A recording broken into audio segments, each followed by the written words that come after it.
Hey guys, it's TFNut. Welcome back to the channel. Today we're doing another action figure review. This time it's going to be of the brand new NECA My Bloody Valentine Ultimate 7-inch minor action figure. Very cool to have this. I believe this was released recently. I don't think it's an exclusive. I think it's first to market with Target because I saw some posts almost a week ago saying that they were going to have some new NECA horror collectibles, and this was one of them. So again, I think first to market. Can't entirely be sure. But just to let you guys know, every Tuesday for the month of October up until Halloween, I'm going to be doing a different NECA horror action figure review. I got this new one here. I have some older ones I need to review that I've been backlogged on. We'll see if I get newer ones as time goes on, but I don't know for sure yet. I did rewatch this particular movie in preparation of this review recently, and honestly, it's not that bad of a movie. It kind of holds up. I mean, it's nothing to write home about, I don't think, but it's a decent horror movie. Anyway, let's talk about the packaging. Enough rambling from me. You guys are very familiar with how they do the ultimate packaging. The front here is pretty much that poster, or just images from the original film, basically. It says My Bloody Valentine, Ultimate Minor, and then you have the tagline right there. On this side, it's just going to say My Bloody Valentine, as well as Ultimate Minor. On the bottom there, you see the NECA and Real Toys logos. I forgot what the other side. The other side is literally the exact same thing. Now, if we look on the top, it's also the exact same thing, but this time you do see where it says, oh, I can even focus up there. It has a warning, choking hazard, ages 17 and up, and the NECA logo. On the bottom, you see where it has the Paramount Pictures logo right there. You also have NECA Real Toys, the barcode there in case you need it. I'll zoom in that on that in a second. Excuse me. Over on the left side, you see all the people that worked on this particular product. Let's zoom in on that, shall we? Oh gosh, if I can even focus there. There we go. In case you need to find these at your local Targets. The back of the packaging is some really cool artwork. Not really artwork, but toy photography mixed with artwork, and they have some diorama shots in there too. This looks really great. There's a little bit of photoshopping going on because that light on his head cannot do that. But you can pause and read that. It says My Bloody Valentine, Ultimate Minor. Little tagline of the movie right there. Basically, the synopsis. Everything that this figure comes with. Now, when we open this up on this flap, you have the figure right there with a nice diorama of the mine. That's awesome. And then the figure on the inside right there. Let's go ahead and get this figure out of the packaging. And here is the figure out of the packaging. I think that they did a really great job overall with this piece. Before we keep going, I do want to say that this right here, this wire broke off. It is my fault. This actually attaches to the back of the light. It actually snakes through the back of the head here. There's a little loop there. And then the other end ports into this side piece right there. And I'll give you guys a closer look at all of that in a little bit.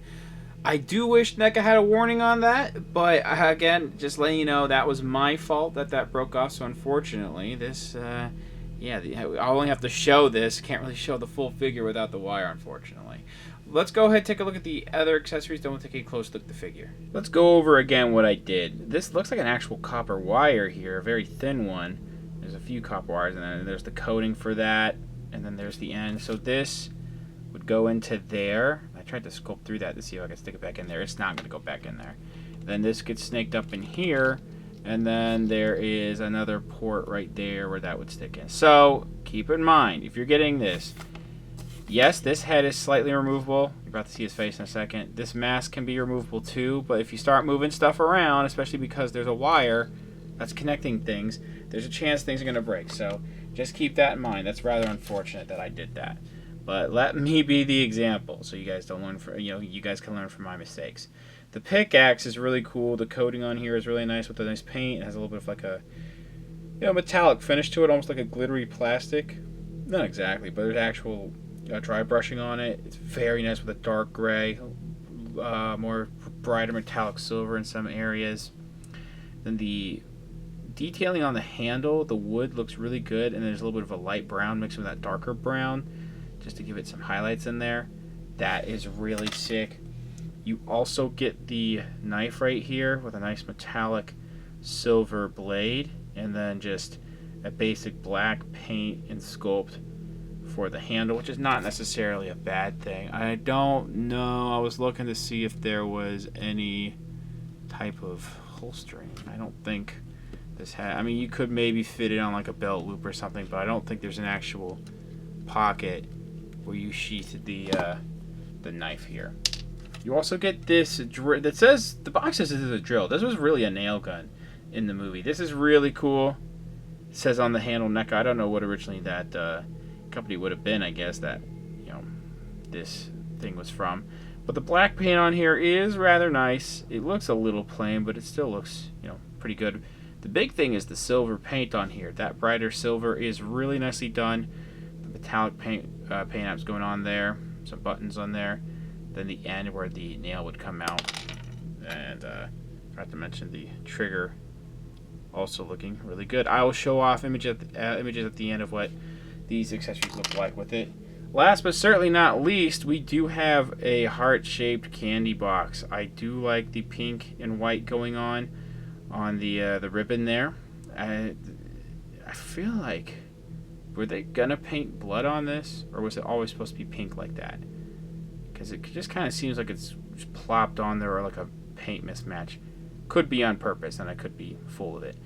The ribbon part looking good, and then like the detailing of whatever this floral arrangement or whatever it is on here is with the gold is really good. The red too. I wish there was blood on this though, like actual blood, like paint blood. I mean, you could kind of get this mixed up, this red with the blood mixed up. But that's what the back looks like. That patterning is really cool. So one thing I was curious about, this is open up. Oh yeah, you got to shimmy it a little bit, and yeah, let's go. The nasty blood. I don't want to say I think it could be nastier because that's kind of morbid, but I think maybe a few more paint apps would have been a little bit nice. But I mean, the detailing and the glossiness of this actual heart is really well done. So we don't get that much stuff with this figure. I mean, he doesn't really need that much stuff. Maybe an alternate head of who the guy actually was, because we just have the version with the mask. I'll show you in a second, but a decent amount of accessories. You know, just to talk about it briefly, giving you the illusion that it's done correctly. Man, that's sticking out. I really messed that up, didn't I? But this is what it's like when it's all snaked through this little plastic piece here. And then I could tuck that behind the arm to make it look like it's, you know, fine. And then this actually, it's a little bit harder to hide. Yeah, I can't port anything back in there. So honestly, just going to take that out for now. I really like this head sculpt. Like, this mask here is done really well. The glossy finish on the goggles, the blood that's on the silver, and on the, you know, around the rim of the eyes on the goggles, as well as it's a little bit bright, I guess. I also think that the paint on the mouthpiece is really sick with the red variation of the blood going on there. It's really cool. You have this, you know, matte black tube. It's a softer plastic.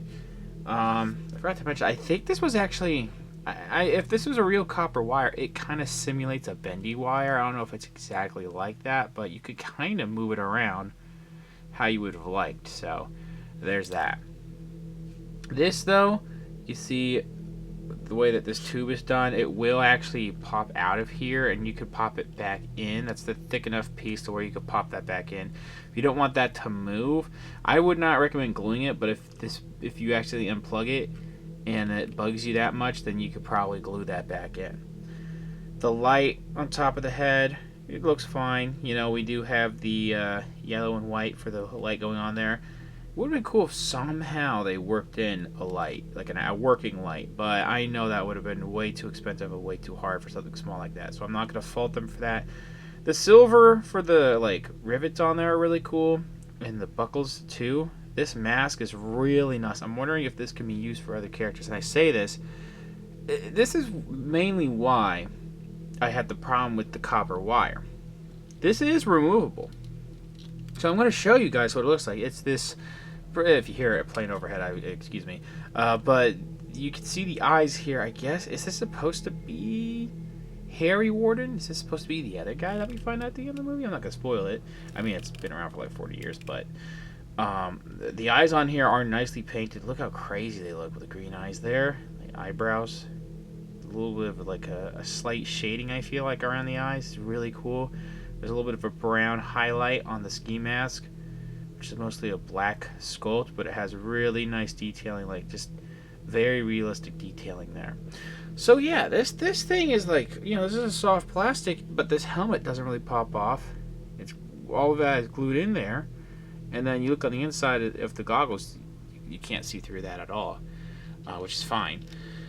But the fact that this could pop off, you could see that means still that there's potential that when you pop this head off, this is gonna tug on this, where the wire would be. So I don't know. I wish they gave a little bit of instruction or something on the box saying be careful with the wire. I mean, I know I probably should have been more careful, I guess. The jumpsuit, well, not really a jumpsuit, but like the coveralls on here looking really good. Nice dark blue. Yeah, it's supposed to be dark blue. At least in the figure form, it's dark blue. It looked black in the movie, but we do have really nice wrinkles. I don't think this is being reused from any Michael Myers figures. I mean, I could be wrong, but it's whatever. I don't have one on me right now to compare. If it's brand new, awesome. If it's reused of a guy who also has coveralls, it's whatever, if I'm being quite honest. There's a little bit of like a brushing, maybe a wash in some parts of the wrinkles. It's a little bit lighter to give it some definition to it. The wrinkling on here is also just really clean. You can even see it in the elbows. Oh, that looks really good. The pockets, that looks awesome. And then there's a little bit going on in this part of the elbow. Is there any in the joint? I think the actual joints are smooth, but these are mostly covered. I haven't moved this around too much. Yeah, so that's smoother. You're not going to get really any sculpt work out of that, which is fine to me. The gloves on here are also really good. They have a little bit of dry brushing going on. I think it's a little bit of a light brown on these darker brown, almost black looking gloves. And they have a really nice leathery detail to them. So that's what that hand looks like. We only get one pair of hands, so these are going to be needing to do everything you need to do with this character. Holding the pickaxe, the knife, the nail gun, as well as, well, other people would be holding the box of candy hearts, I guess. This is what this little pouch looks like. It's just mostly molded in this... there's definitely paint on here, but also molded in this black plastic. When I look in there, actually it's white for some reason. So it's not molded. I don't know what I'm talking about. This has some silver paint on the top of here, as you saw. A little bit of like a matte black finish to it. It looks a little bit like a leathery detail, whatever detail of material that would be. The belt is really cool. The way that they've looped this around in the front. There's two different belts there with the nice silver buckles. And a little bit of like a black wash going on. There's actual holes on the belt loops there. That's really cool. A little bit of some buckles, I guess, or buttons would be going on there. The pants pockets looking really good with nice wrinkles there. Everything is really nicely detailed. It's NECA. Like they get in so much detail for the $35, $40 price point. And they release these to retail stores and online. So we all know how they do things, of course. We do we have the pockets that are also nicely sculpted with a little bit of dry brushing again. It's like brown and then a little bit of light colors going on in some of the wrinkles. So just really good paint variation for a domestic figure. The inner thighs, you can see, have those wrinkles. Then you get down to the tied off part of the boots on the shins. They're just tied around the shins, I should say. These boots have really nice paint work with washing again, like a light brown on there with the nice laces. That's what it looks like on the top of the feet. That's what the bottom looks like. There's a little bit of treading on the outside of the shoe there. That's what the back looks like there. The colors break up a little bit because of the joints. But this thing is really nicely detailed, and I'm really digging how a lot of this turned out. The sculpt and paint is top notch. I just want to let you guys know before I do the articulation, this head itself, not just the mask and helmet, this head is removable. However, it's really hard to pop back on once you pop it off. Just to let you know, it is a thinner neck peg, so it doesn't have any kind of ball joint. I don't remember which NECA figures have the thinner neck peg, like a really thin one. So if you wanted to do head swaps, you wanted to have like a minor character without the helmet on, I don't know which heads would work, but stuff like McCready and Ash from the first ever Evil Dead movie in this line, they're not going to work, unfortunately. Now, with that being said, the head articulation, moving this around is a little iffy. It's about to pop off, but that's as side to side as I can get. The up is actually not bad. The down, ooh boy, that could be better. But the rotation is fine. This will pop off if you try to rotate it too much there. So, this is, I forgot to mention all this is soft plastic. I'm pretty sure I said that already. Anyway, this is really stiff. I really hope I don't break anything. The arms really don't want to go out all the way, unfortunately.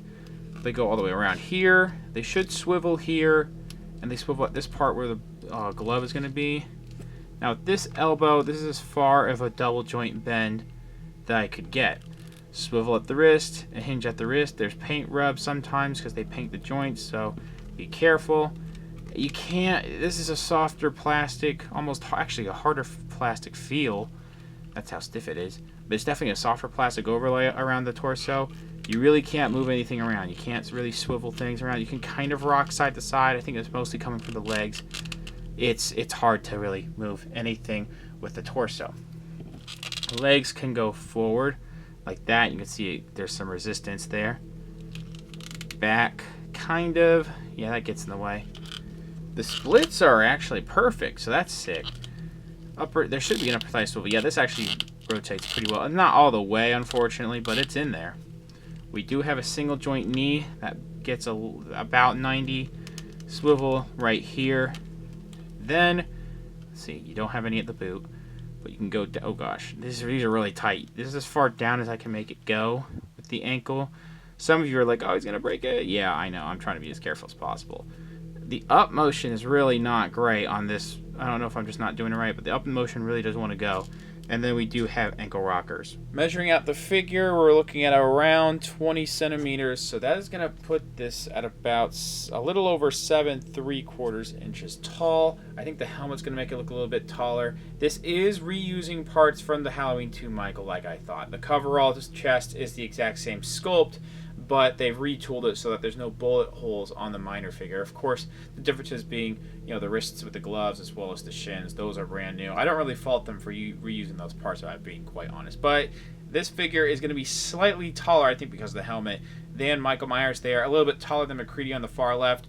A little bit shorter still, or almost around the same height as the Part 7 Jason. They're all going to be taller than Marvel Legends figure. Overall, I really am digging this figure. I think that NECA did a really great job, like they usually do with their horror collectibles, really with a lot of their stuff.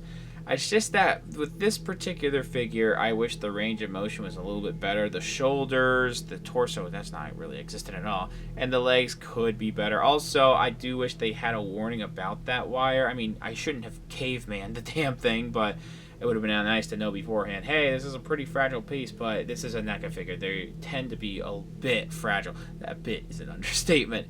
The rest of the good stuff about this figure involving the paint, sculpt, and detailing is really great. The paint on the mask is where it's just really nicely done. The fact that it is also removable is really cool. I really like a lot of the accessories. Again, it's not the most articulated figure, but you're going to be able to get him into the poses that you need, like two-handed pickaxe poses, as well as one-handed stuff with the other accessories. Really cool that we had that removable lid on the heart-shaped box there. Really digging this figure. If you like this movie, if you need something in your collection that just looks like this, like you need a minor character, you want to pop the head off, put some other head on there, and some kind of minor or something, whatever you really want to do with it, whether you're a fan of this or not, I think you can make this work with stuff in your collection. Thanks for watching. Please subscribe to the channel if you haven't already. Comment down below what you think about the figure, what you think about the review. Leave a like, share amongst your friends. Follow me on Instagram for more content over there, and I'll see you guys later.